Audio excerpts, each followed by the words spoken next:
collective opinion, Jeffrey would have been found not guilty of everything. So this is very painful. But that's another 3 months or so in custody. And he wants to go home to his family. And negotiations totally broke down with the district attorney's office. Horribly broke down. And at that point, we believed that justice would be found with the honorable court. And Jeffrey just wanted to go home. How agonizing it is to know that we've spent a year trying a case where the prosecutors have put on lies, knowing lies, hiding evidence, is insane in 2024 in the United States of America. And the only reason that this got revealed is because of you people. You people brought the truth to the community because nobody knows this. This is not the only courtroom it's happening in, and I just want to thank all of you. I especially want to thank Jeffrey for letting me represent him. I think he's a wonderful person who does wonderful things and will continue to do things even greater. I cannot express to you how Shaquille Kokomo, how Trisha Renard, how Haley, how my wife Colette, how Bram, how countless people, but especially Miss Courtney Edwards, has worked without sleep for 3 years representing Jeffrey and helping him. I will never be able to stand with anyone more ethical, honest, hardworking, insightful, intelligent, and kind than the Honorable Keith Adams. The gentleman to my left is the best lawyer in the country. Mr. Steele, do you think prosecutors negotiated in good faith at all during any of these negotiations? Why don't you let me take this one? Let me answer that. The short answer is no. This is a case that possibly could have been resolved if folks were reasonable. But we did not believe that we could enter into good faith negotiations with people who wanted a case resolved in a manner simply to save face.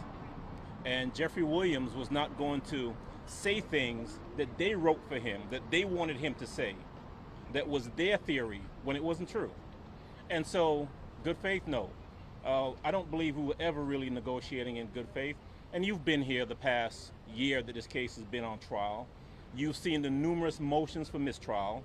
You've seen the behavior of the state. You've seen the dishonesty. You've seen everything being hidden. You've seen things come out in court, in front of you. And so you know what kind of prosecution we were dealing with, and that's okay. You know, Mr. Steele and I have fought through this the past 2.5 years. And as he said, we ultimately decided we were going to put our faith in the court as opposed to the folks on the other side of the aisle. And, you know, the best thing out of all of this is that Jeffrey Williams, in a very short period of time, will be home.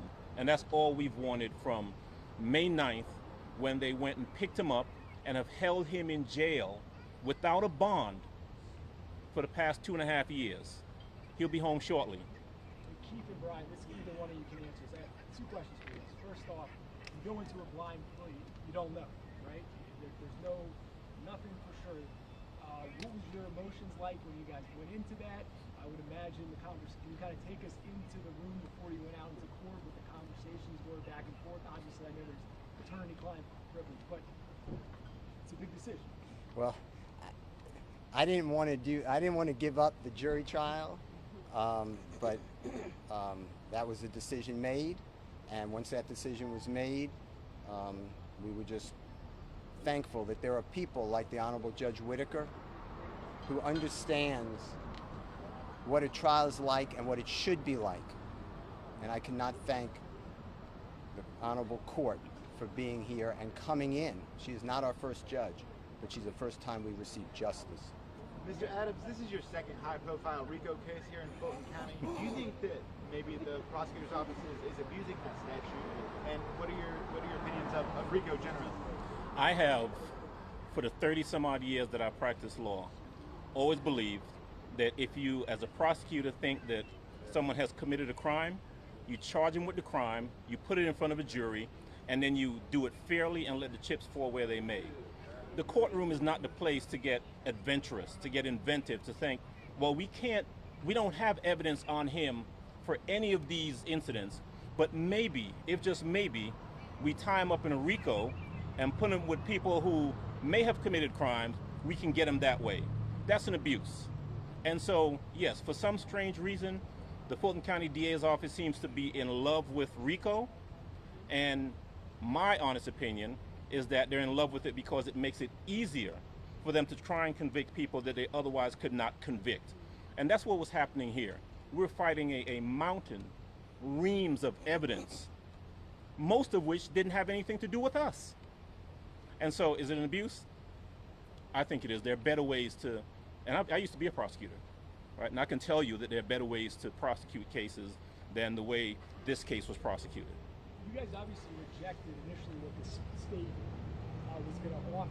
Is there some details you can give us? Because it sounds like from what you guys decided in court, I mean, it's still pretty stringent. There's a lot of different details, but what was the state asking for that you guys rejected?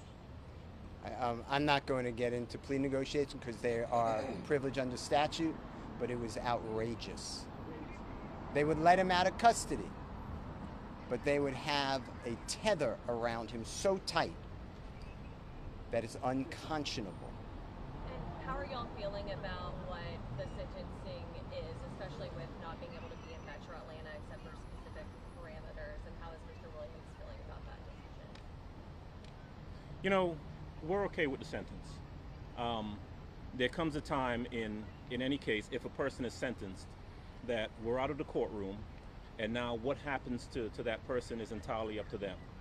Jeffrey Williams is a fantastically talented man. He is a great person. He's become a great friend over the course of the last couple of years.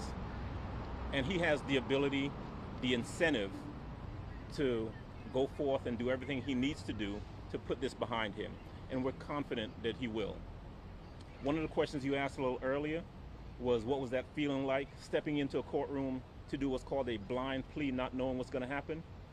You know, it's a scary feeling for all involved. There's probably no feeling quite like that other than sitting in a courtroom waiting for a jury to come out and tell you what your fate is. But we walked in there knowing that we were in front of a fair tribunal and being comfortable that the right thing was going to happen, and the right thing did. What do you think about your client just serving as a role model? Obviously, as part of the agreement, he's going to be participating in the community, doing events, things like that. Obviously, he has a huge reach for what he does for a living. I've known Jeffrey Williams. I've defended him for over a decade. I have been with him where we go to young children, children in need, children who are going down the wrong way. And he tells exactly what he's going to continue to say. He tells everybody, this is not a good life. We have to stop the generational disaster that is plaguing the community. And although right now I'm successful, I'm a product, but every one of you can get out. And he always stresses education. Jeffrey Williams is a great person, a great role model, and he will do even better now, hopefully, if you allow him and his words to get out. As far as how Jeffrey's feeling now, he knows my feelings, which I'm not going to reveal for attorney-client privilege, but this is not the same as a not guilty verdict. That should have been rang.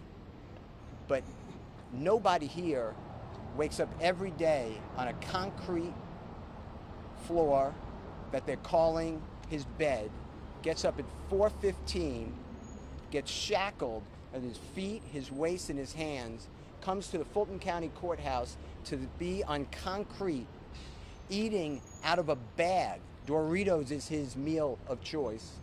And then coming to a courtroom and sit there with a leg chain on him every single day and hear lie after lie. So for Jeffrey, go home today and not have another 90 days or 120 days of it, he is very happy, thankful to the Honorable Court. So to answer your question, this was not what I wanted. I don't believe that it is just, But I believe that under these circumstances, it is justice for Jeffrey Williams, and he is delighted, as are we. I'm thankful.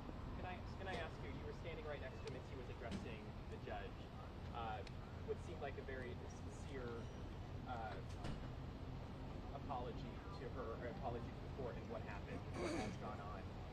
How did you feel standing next to him, knowing him for the last decade as an attorney for him, about what he was saying and what he was telling the judge? Jeffrey Williams is being truthful. That is his heartfelt feelings. He feels so bad for the loss of life, and he feels bad that people are taking his music or his social postings and making it into violence. That is all promotion. That is not a symbol of go hurt somebody. So I hope I've answered your question directly, but how I felt, I've heard that from Jeffrey over and over again. You called out a lot of challenges in this trial based on the prosecution's points. Do you have any message to, the co-counsel that for now is still on trial, or what's left of this? Oh my God, they are phenomenal lawyers, and I'm confident if you keep going, which I assume you will see some great lawyering. They don't need my help. And the truth is, they've been there with us for the past 2.5 years. They're aware of what they're up against. They are totally capable of handling it, and I presume we'll step in from time to time because, in this fight in the past 2.5 years, we've been together. So we needed something, they've been there to assist, and if they need something, we're happy to step right back in and assist. But they're great lawyers. Max Shard, Doug Weinstein, those gentlemen are in great hands. They'll be fine. I will say this, I think it is wrong, and it needs to be fixed, that an innocent man is arrested on May 9th of 2022, is denied bond, and has to plead guilty and nolo to get freedom after 2.5 years in custody. That should not happen. Nobody should be on trial. Jurors, think about what they're going through. Nobody should be on trial like this. And if Mr. Williams didn't have the resources, this never happens well for anybody. So I think it's an abuse, to answer the AJC's question. I think it's an abuse of the statute of RICO to do this to people. Is it fair to say you don't believe justice was served today? I believe that Mr. Williams is home, and I'm delighted. Justice would have been served on May 8th of 2022 if the grand jury no-billed his indictment. That would have been just. And it's wrong to be under investigation. He's been under investigation for 15 years. 15 years by task force of federal government and local government. Think about that. Think about your children doing that. And that's okay. If it's okay with you all, then we should really start moving to another country. I want to thank everybody so much for everything you do. I cannot thank you all, because without you guys, this just keeps rolling in injustice. It's got to end. The criminal justice system, the presumption of innocence, the Brady rules, the ethical rules, they have to survive. Otherwise, we all are victims of this. Anyone can sit in that seat next to Keith Adams. Thank you all so much. And no one sees it unless you guys do what you do. But I tell you what, there is a whole world of people out there who have watched this trial over the course of the past 2.5 years. The past year that we've actually been in the courtroom trying the case, who are much more educated to how things work, and unfortunately, sometimes how things don't work. Thank you guys. Thank you, everybody. Thank you. Brian. Chef Steve.